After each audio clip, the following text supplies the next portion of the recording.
एक छोटे से गांव में एक परिवार रहता था जिसमें बड़ा भाई रामलाल और उसकी पत्नी सुशीला रहते थे। सुशीला ने अभी अभी एक बच्चे को जन्म दिया था जिसे घर के सभी लोग प्यार से राहुल बुलाते थे। लाल के छोटे भाई का नाम दीपक, पत्नी का नाम कोमल था। उनके एक बेटा था जिसका नाम सूरज था। सभी लोग आपस में बड़े प्रेम से रहते थे, लेकिन जब से राहुल का जन्म हुआ तो सुशीला का स्वभाव बदल गया था। वो राहुल को बिल्कुल भी पसंद नहीं करती थी। एक दिन की बात है, रामलाल कोमल और बाकी के घर वालों को बुलाकर समझा रहा था। कोमल, मैं कुछ दिनों के लिए गांव से बाहर जा रहा हूँ। तुम अपना और राहुल का ध्यान रखना। मैं थोड़े ही दिनों में आ जाऊंगा। और दीपक, मैं तुम पर पूरे घर की जिम्मेदारी छोड़कर जा रहा हूँ। मुझे उम्मीद है कि तुम उसे अच्छे से निभाओगे। जी भैया, आप निश्चिंत होकर जाइए। मैं सबका अच्छे से ख्याल रखूंगा। दीपक, जरा तुम अपनी पत्नी को समझा देना कि वो मेरे पीछे से झगड़ा ना करे। जी भैया, आप बेफिक्र होकर जाएं। रामलाल पूरे परिवार से विदा लेकर चला जाता है। मेरी तो इस घर में कोई कदर ही नहीं है। मुझे तो जो कोई आता है वो ही सुनाकर चला जाता है। तुम बाज नहीं आओगी अपनी हरकतों से। मुझे तो बस इस घर में मेरे बच्चे का हक चाहिए और कुछ नहीं। सब कुछ तो तुम्हें और तुम्हारे बच्चे को मिल रहा है, और क्या चाहिए? मैंने कभी तुम्हारे और अपने बच्चे में कोई फर्क नहीं किया, तब भी तुम हमें गलत क्यों समझ रही हो? ये कहकर कोमल रोती हुई अपने कमरे में चली जाती है। मैंने कभी इन दोनों बच्चों में भेदभाव नहीं किया, फिर भी ये मुझे ही दोष दे रही है। इतने में ही राहुल भूख की वजह से रोने लगता है। क्या हुआ बेटा, तुम क्यों रो रहे हो? लगता है तुम्हें भूख लगी है। मैं अभी तुम्हारे लिए दूध बनाकर लाती हूँ।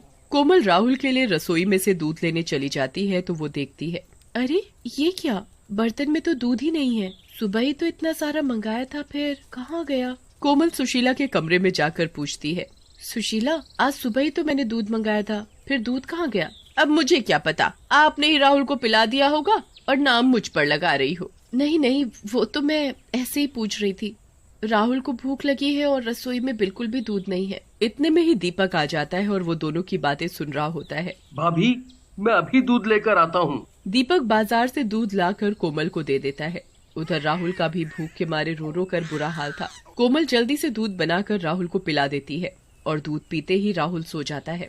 भैया के जाते ही तुमने अपने रंग दिखाने शुरू कर दिए। जब भैया आएंगे तो मैं उन्हें क्या कहूँगा?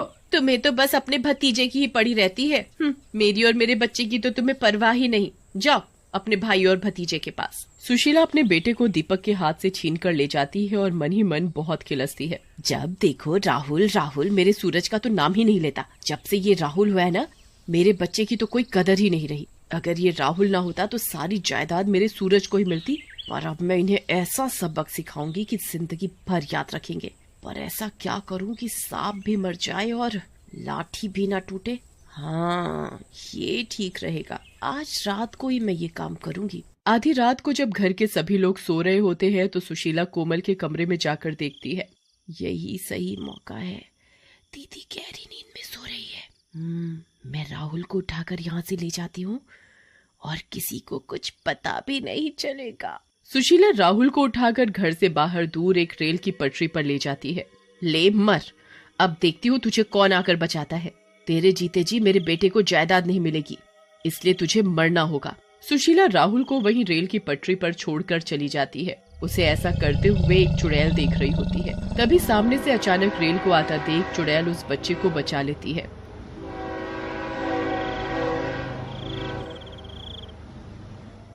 अरे, ये कैसी औरत है जो इस बच्चे को यूं रेल की पटरी पर छोड़कर जा रही है? पर क्यों? इसका तो पता लगाना पड़ेगा। आखिर इस औरत ने इस बच्चे को रेल की पटरी पर क्यों छोड़ा? चुड़ैल उस बच्चे को अपनी गोद में लेकर सुशीला के पीछे पीछे चलने लगती है। सुशीला को ऐसा महसूस होता है जैसे कोई उसका पीछा कर रहा हो। थोड़ी ही देर में सुबह भी होने वाली थी। इधर सुशीला रास्ते में सोचती सोचती आ रही थी। इससे पहले कि कोई मुझे देखे, मैं अपने कमरे में जाकर सो जाती हूँ। और अगली सुबह जब कोमल सोकर उठती है, अरे मेरा रोहन कहाँ गया? रात को तो मेरे पास सो रहा था, फिर कहाँ चला गया? मेरा बच्चा कौन ले जा सकता है? कोमल की आवाज सुनकर दीपक और सुशीला भी उसके पास आ जाते हैं। देखो न भैया, मेरे रोहन को पता नहीं कौन उठा कर ले गया। ऐसा कैसे हो सकता है दीदी? रात को तो रोहन आपके पास ही सो रहा था, फिर भला उसे कौन ले जा सकता है। सुशीला मन ही मन बहुत खुश हो रही थी। अब राहुल तुम्हें कभी नहीं मिलेगा, उसे तो मैं रेल की पटरी पर छोड़ाई, अब वो वहाँ से कभी लौट कर नहीं आएगा। अब तक तो राहुल स्वर्ग से धार गया होगा और उसके हिस्से की जायदाद भी मेरे बेटे की होगी। सुशीला रोते हुए कोमल से कहती है, दीदी तुम चिंता मत करो, हम राहुल को जल्दी ही ढूंढ निकालेंगे। हाँ भाभी, तुम चिंता मत करो, मैं रोहन को कैसे भी ढूंढ कर लाऊंगा। सब लोग राहुल के बारे में बात कर रहे होते हैं तो रामलाल भी दूसरे गांव से लौट कर आ जाता है। सब लोग रामलाल की आवाज सुनकर चुप हो जाते हैं। क्या बात है, तुम सब लोग मेरे आते ही चुप क्यों हो गए? तुम सब लोगों का रंग क्यों उड़ा हुआ है और तुम सब लोग इतने परेशान क्यों लग रहे हो? आखिर बात क्या है? कोई मुझे कुछ बताएगा भी? कोमल रोते हुए अपने पति को सारी बात बताती है। मैं थोड़े दिनों के लिए बाहर क्या गया, तुम लोग मेरे बच्चे को ठीक से नहीं रख पाए। हाय मेरा बच्चा इस हाल में होगा, पता नहीं कौन मेरे बच्चे को ले गया। भैया आप चिंता ना करें, मैं अभी पुलिस स्टेशन जाकर रिपोर्ट लिखवा कर आता हूँ। पुलिस राहुल को जल्दी ही ढूंढ निकालेगी। कोमल का रो रो कर बुरा हाल था।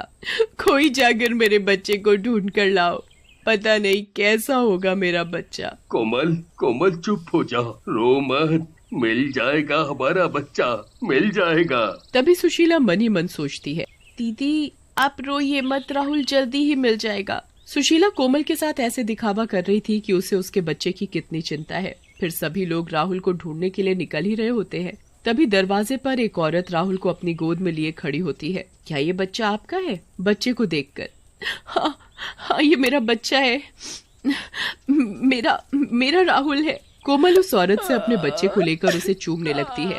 रामलाल भी अपने बच्चे को देखकर बड़ा खुश होता है, लेकिन सुशीला राहुल को देखकर जल भुन जाती है। अरे ये बच कैसे गया? इसे तो मैं रेल की पटरी पर छोड़ाई थी, फिर ये जिंदा कैसे बच गया? ये आपको मिला कहाँ से और आप कौन हो? ये मुझे रेल की पटरी पर पड़ा मिला था। हे भगवान, रेल की पटरी पर इसे रेल की पटरी पर किसने छोड़ा होगा? हाय रे मेरा बच्चा। देखिए, मारने वाले से बचाने वाला बड़ा होता है। आप कहाँ रहती हो और आपको पता कैसे चला कि ये बच्चा हमारा है? जी अभी तो मेरा कहीं भी कोई ठिकाना नहीं है और मैं ढूंढते ढूंढते आपके घर आ गई। जब तक तुम्हारे रहने का कोई ठिकाना नहीं मिल जाता, तुम हमारे साथ हमारे घर में ही रहो। हाँ तुम हमारे साथ ही रहो। पर हम इसे जानते नहीं और हम इसे ऐसे कैसे रख सकते हैं? क्यों नहीं रख सकते? इसने हमारे राहुल की जान बचाई है। चुड़ैल भी उन सब के साथ उनके घर में रहने लगती है। चुड़ैल को पूरा विश्वास था कि सुशीला फिर राहुल को नुकसान पहुंचा सकती है, इसलिए वो राहुल को एक पल के लिए भी अपनी आंखों से दूर नहीं होने देती थी। वो सुशीला पर पूरी नजर रखती थी। एक दिन की बात है, सुशीला आज पूरे दिन यही सोचती रही कि वो राहुल से कैसे पीछा छुड़ाए। रात भी हो जाती है। सब लोग खाना खाकर अपने कमरे में सोने के लिए चले जाते हैं तो सुशीला चुपके से उसके कमरे में जाती है।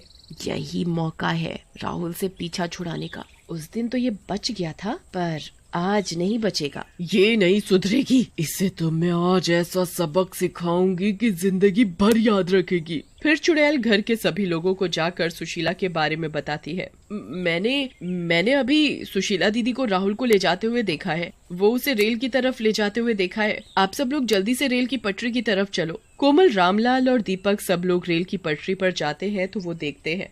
सुशीला, ये क्या?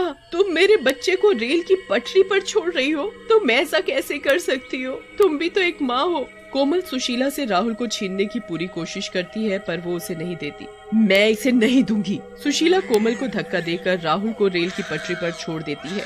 तभी सामने से रेल आ रही होती है तो इतने में चुड़ैल जल्दी से राहुल को बचा लेती है और उसमें सुशीला की दोनों टांगे चली जाती हैं। तभी चुड़ैल सबके सामने आती है। इसने पहले भी राहुल को रेल की पटरी पर छोड़ा था और आज भी इसने ऐसा ही किया। जो जैसा करता है वो वैसा भरता है। तुमने एक चुड़ैल होकर भी मेरे बच्चे की जान बचाई और एक ये है जो अपनी है पर अपनी होकर भी अपनी नहीं हो सकी।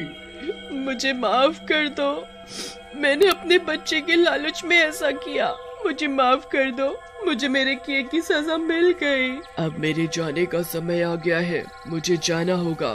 तभी आसमान से एक बिजली चमकती है और चुड़ैल उसमें गायब हो जाती है। चुड़ैल को एक नेक काम करने से मुक्ति मिल जाती है।